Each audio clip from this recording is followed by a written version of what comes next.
The sirens had quieted. The wind had died. The bayou still hummed with its own life, but now another sound cut through. The distant, excited barking of dogs. Cameron's heart leaped into his throat. They have dogs, he hissed. Of course they have dogs. They always have dogs. Why did I forget about the dogs? Shish, Malik said sharply. He pulled Cameron down behind a fallen log, pressing them both into the wet earth. It smelled like old leaves and stagnant water and something sharp and green underneath. Listen, Malik breathed near his ear. They did. Dogs barked somewhere behind them, closer to the levee. Men shouted over the noise. Their words carried weird on the thick night air. Down that way, watch the current, check the banks. Searchlights cut through the sky in slow sweeps, beams bouncing off low clouds. Cameron's breathing sped up. Mud seeped into his clothes, cold against his river-soaked skin. Malik's chest moved against his back, solid and steady, breath slow on purpose. They're going to find us, Cameron whispered. We left a trail. We. Malik's hand slid over his mouth, gentle but firm. Breathe, Malik murmured against his hair. In your nose, out your nose. Dogs smell panic, same as sweat. You give off too much of that, you do their job for him. Cameron forced himself to breathe slower. His heart still raced, but the edges of his panic smoothed a little. How do you know all this stuff? He whispered when Malik's hand dropped away. Cousin used to run more than just pawn shops, Malik said. We spent a lot of nights in places we wasn't supposed to be. You learn what gets you found and what don't. The dog's barking grew louder for a moment, then angled away, following some other scent along the levee road. Wind's on our side, Malik said quietly. Blowing their smell that way, ours this way. We stay low, stay in the wet. They'll think river took us, or that we too dumb to make it this far. Let them underestimate us, Cameron said weakly. Now you talking, Malik replied. He lifted his head, peering over the log. Light flickered between trees in the distance, search teams sweeping the immediate bank. They ain't coming this deep in the bayou tonight, Malik said. Too much mess. Too many things that bite. They'll circle the obvious spots, then pull back when the coffee runs out. We just gotta stay invisible till then. And if they do decide to come this far, Malik's hand tightened, briefly on his shoulder. Then we swim again, he said. Or we run. Or we hide under this log till the bugs eat us. We ain't at that part yet. He pushed up slowly, testing his weight. Come on, he said. Few more bends, there's an old fishkin. If it ain't rotted through, we can at least get your teeth to stop chattering before dawn. I'm not, Cameron began, then realized he was. His whole body shook with cold, adrenaline, exhaustion. Okay, he muttered. Maybe a little. Don't worry, Malik said, offering his hand again. I'll pretend not to notice. He pulled Cameron up, and they moved on, deeper into the bayou's dark. They almost missed it. The moon had finally shoved through a break in the clouds, smearing silver across the water. Dragonflies dipped and darted. Somewhere in the distance, a heron croaked. Malik stopped so abruptly Cameron ran into his back. What? Malik said, pointing. At first, Cameron saw only more trees. Then, his eyes adjusted, following the line of Malik's arm. There, rising out of the water on thin, stubborn legs, stood a small, stilt house. It was weathered, boards gray with age, porch sagging slightly on one side, but it was there. A single square of soft yellow light glowed from a window, painting a broken path across the black water. "Someone's inside," Cameron said, stomach flipping. "Yeah," Malik said. "Means it ain't fallen down yet. Or it means they're going to call the sheriff and have us sent back with a bow on top," Cameron hissed. "Or it means," Malik said calmly, "that the Bayou got at least one soul who might mind his business more than he mind the states." Cameron gave him a look. "That's a very specific hope." Malik shrugged. "You got a better one?" They stood there in the shadows, watching. The light didn't flicker like electrics. It wobbled, like a lamp or a lantern. A shadow moved past the window once. Broad shoulders, slow gait. Somewhere up on the porch, a radio played low, crackling out an old blues saw. "Whoever that is," Malik murmured, "he's been here a while. And you think he'll just help us?" Cameron asked. "I think," Malik said, "that if we stay out here much longer, you gon' fall over. And if I fall over, ain't neither one of us dragging the other." He turned, wiping river water and mud from his face with both hands, like he was trying to scrape the prison off before he got closer. "When we go up," he said, "let me talk first." "Because this has gone so well so far?" Cameron muttered. Malik ignored the jab. "Let him clock me," he said. "Make his own decision about my face. Folks from out here, they can smell a lie quick. We tell just enough truth to keep him from slamming the door." "And if he slams it anyway?" Cameron asked. Malik's eyes went to the dark water around the posts. "Then we keep moving," he said. "But let's give him a shot at being better than that." They picked their way along the narrow, slick bank until they reached a low, warped dock. Malik tested a plank with his weight. It creaked, but held. "Stay close," he said. "I haven't stopped," Cameron replied. They made their way up the leaning dock, one slow step at a time. The world felt weirdly quiet here, the bayou sounds muffled, the prison along's distant memories. At the top of the rickety stairs, Malik paused and wiped his hands on his soaked pants. He knocked. Once. Twice. Knuckles on old wood. For a moment, nothing. Then the radio dimmed. Footsteps, heavy and unhurried, crossed the floor. The door opened. The man who filled the frame was in his late 50s, maybe older. Dark brown skin, gray threaded through close-cropped hair and beard. T-shirt soft with age, work pants dusted with sawdust. His eyes were sharp and steady, set in a face that had seen a lot and was surprised by very little. He looked at Malik. He looked at Cameron. His gaze dropped to their brown uniforms, still damp and streaked with mud. Then he looked back up. "Well, damn," he said mildly. "Y'all picked a hell of a night to go swimming." Malik's mouth twitched. "Didn't exactly have a choice, sir." The man's gaze sharpened at the "sir," like he was filing it away. "You come from the farm?" he asked. "Or just cosplaying poor life decisions?" "Angola. The farm." He knew. Cameron's shoulders tensed. Malik stayed loose. "From there," Malik said. "Didn't much feel like dying behind that fence." "Fence been trying to make a meal out of black men since before you was born." He leaned one shoulder against the doorframe, weight casual, but his eyes never stopped moving, taking in their bruises, their bare wrists, the way Cameron's hands trembled.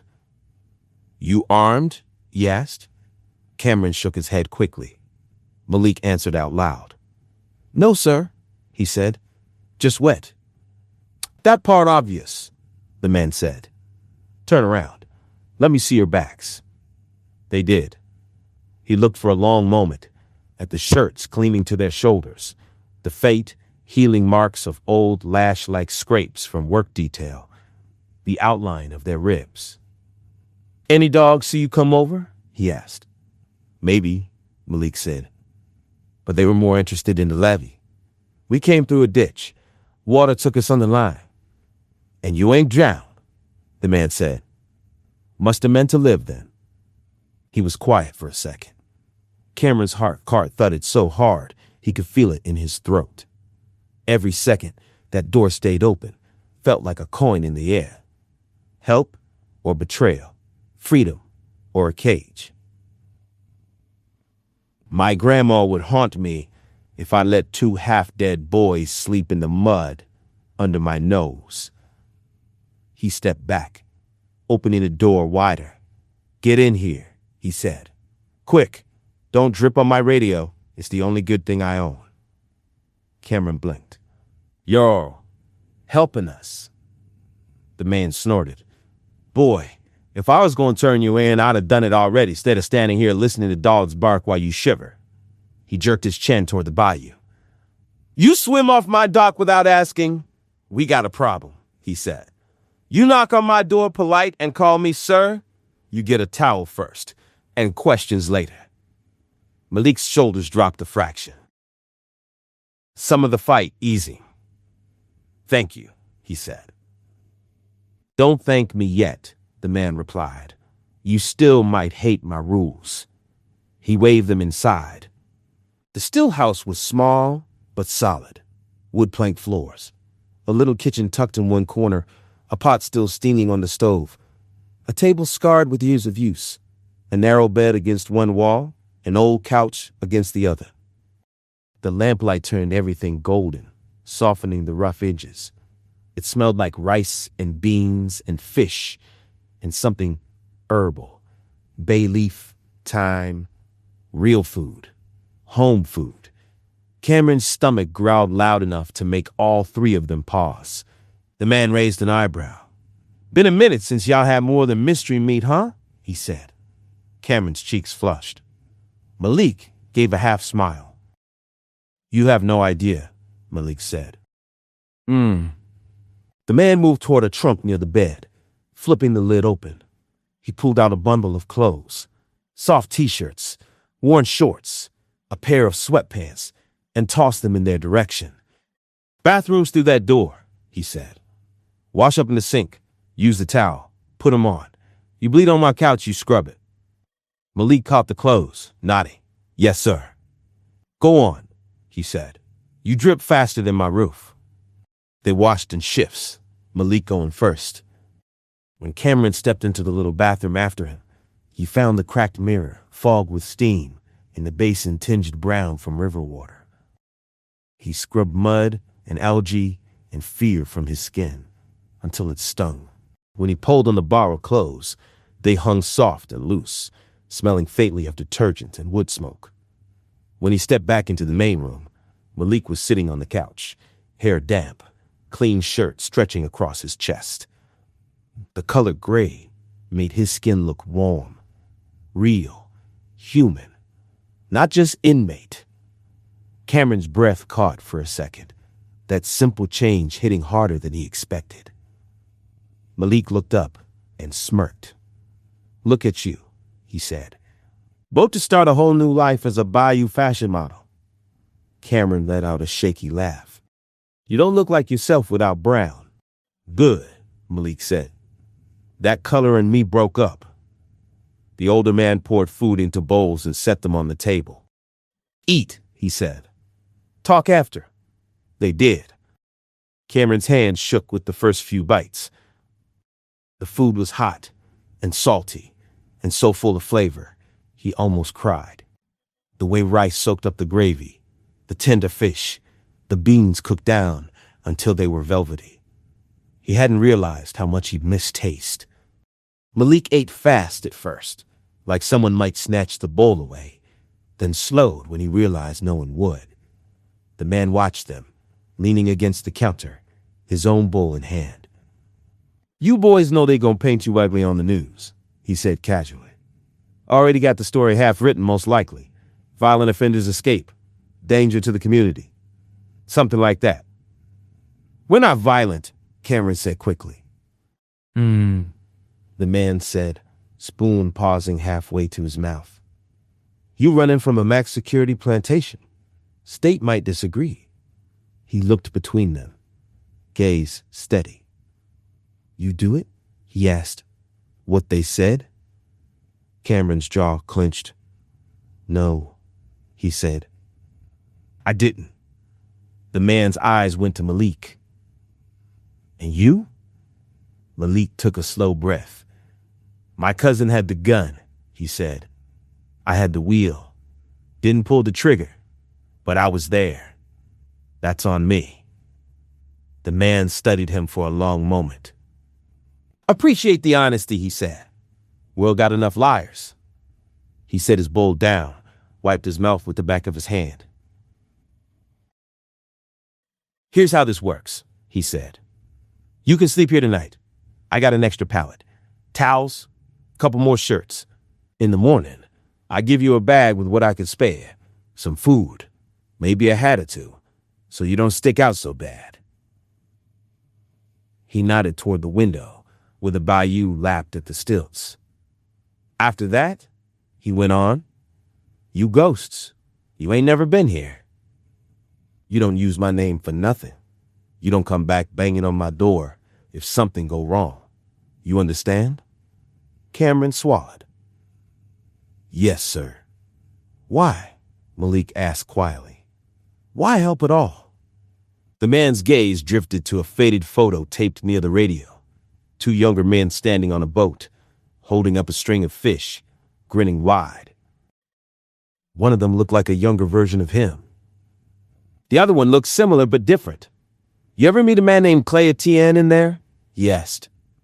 Malik frowned. Old dude in the library? Gray locks, laughed like a busted engine? That's him, the man said. My brother. He tapped his chest. They gave him 40 for something he didn't do, he said. He never made it back to this porch. State took him before the rule was ready. You boys knock on my door tonight in those clothes, in this weather, and you expect me to send you back to that place? His jaw tightened. Not if I want my brother to rest, he said. Silence settled, thick and full. Thank you, Cameron said again, but it felt too small. The man waved it off. Eat, he said. Then rest. Y'all eyes look like they'd been open since last Christmas. He moved toward the door, peering out into the night. They gon' sweep this whole bayou by boat at first light, he said. Dogs don't like the water much, but they'll bring 'em to the banks. You need to be gone before the sun figures out where the horizon at. He clicked off the lamp, leaving only a smaller light on near the bed. Name's Marcel, he said over his shoulder. Not sir. Marcel's fine. Nice to meet you, Mr. Marcel, Cameron said. Marcel grunted. We'll see if you still say that when I wake you up before dawn. The bayou sounds seeped through the thin walls. Frogs, insects, the occasional splash. The storm had passed, leaving behind a wet, heavy quiet. Malik and Cameron lay on a pallet on the floor. A thin mattress and 2 blankets borrowed from Marcel's truck. Their borrowed clothes were damp still, but warmer than their prison uniforms. There wasn't much space. The pallet was meant for 1. They made it work for 2. Cameron lay on his side facing the wall, eyes open, mind racing. He could still feel the river in his limbs. Every time he closed his eyes, the world tilted, and water flooded his ears again. Behind him, Malik shifted. You still awake? Malik whispered. Yes, Cameron whispered back. Thought so, Malik said. You got that I'm written a thesis in my head's vide. Cameron huffed a quiet laugh. Just thinking. About what? Malik asked. Cameron hesitated. If we hadn't made it, he said finally. If we'd hit a rock or the current pinned us? Malik said. We didn't, though. I know, Cameron said. But if we had, I keep replaying it. Like some part of me doesn't believe we're actually here. Malik was silent for a long moment. You ever almost died before? he asked quietly. Not like that, Cameron said. You? Couple times, Malik replied. Car wreck when I was a kid. Wrong side of town fight got out of hand once. Feels like that. Like what? Cameron asked. Like the world got two versions now, Malik said. One where you gone and one where you ain't. You stuck in the middle for a while trying to figure out which one you woke up in. Cameron stared at the wall, eyes burning. Which one is this? He asked. The one where you still annoying me, Malik said. So I'm guessing we alive. He shifted again. The pallet dipped. Turn over, Malik murmured. You making my back hurt, looking at the same wall all night. Cameron rolled onto his other side. Malik was inches away, propped up on one elbow. The low lamplight softened his features, turned the sharp lines of his jaw into something gentler. He looked tired and beautiful and very, very real. You okay? Malik asked, searching his face. Cameron let out a breath he hadn't realized he'd been holding. No, he admitted. Yes. I don't know. Honest, Malik said. I'll take it. He reached out, fingers brushing the side of Cameron's neck, just under his ear. The touch was gentle, thumb stroking once along his skin. You did good, Malik said. Whoever tried to take you. You held on. You didn't freeze, and it counted. I froze plenty, Cameron said. Not when it mattered most, Malik countered. You jumped. That's the part that count. He traced a line over Cameron's shoulder to a bruise already turning purple along his collarbone. This hurt? He asked. A little, Cameron said. Malik's fingers moved lower, along Cameron's arm, checking for cuts and scrapes. Cameron shivered. You cold? Malik asked. A little, Cameron said again, but it wasn't the whole truth. Malik's mouth curved, like he knew. Come here, he murmured. He tugged Cameron closer, closing the small gap between them until their bodies aligned along the length of the pallet. Chest to chest, legs tangling, breath mingling. The world shrank, again, to this, shared warmth under a thin blanket in a stranger's house on a bayou they weren't supposed to reach. Cameron let his forehead fall against Malik's. Feels safer like this, he whispered. That's 'cause you got good taste, Malik said. And also 'cause you used half the river as a blanket earlier. Your body tried to remember what dry feel like. Cameron laughed quietly against his mouth. The sound blurred into a soft sigh when Malik kissed him. This kiss was different from the hallway, different from the bunk. Slow, sweet, grateful. No adrenaline spike, no immediate threat around the corner. Cameron's hand found the back of Malik's t-shirt, curling into the fabric, pulling him closer. They kissed like they had time, even though they didn't. They kissed like they had a future, even though it was still a maybe, stretched thin over miles of water and luck. When they broke apart, breaths mingling, Cameron's eyes were shining.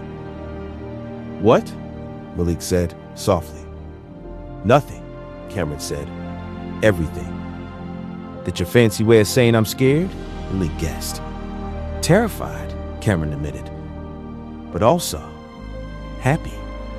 For the first time in a long time. And I feel guilty about that. Malik's brows knit. Guilty why?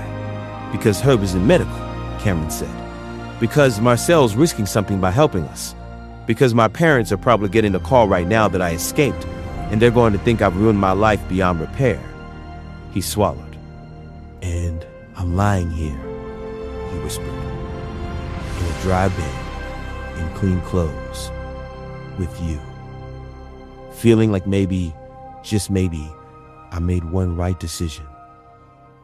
Malik's face softened, in a way Cameron hadn't seen before. "You did," he said. "You made a right decision about you, about your own life. System ain't designed for us to do that without somebody calling it selfish." He brushed his thumb along Cameron's cheekbone. "You ain't alone in this anymore," he said.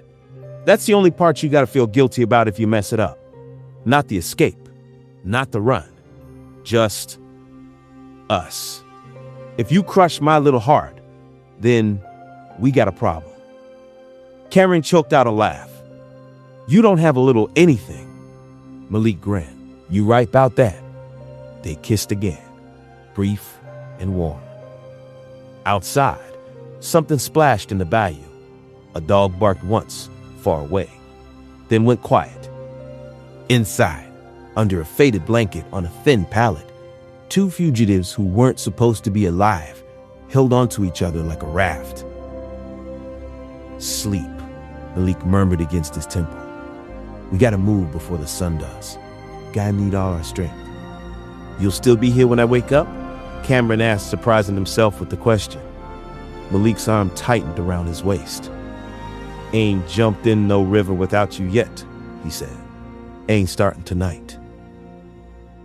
Cameron's eyes finally drifted closed, exhaustion pulling him under. The last thing he was aware of was the steady beat of Malik's heart under his ear, in the soft, relentless music of the bayou outside. For the first time since Angola's gates had clanged shut behind him, he fell asleep not to the hum of fluorescent lights and the rattle of keys, but to the sound of water moving where it chose, and to the quiet promise under Malik's breath. "We don't make it, Cam.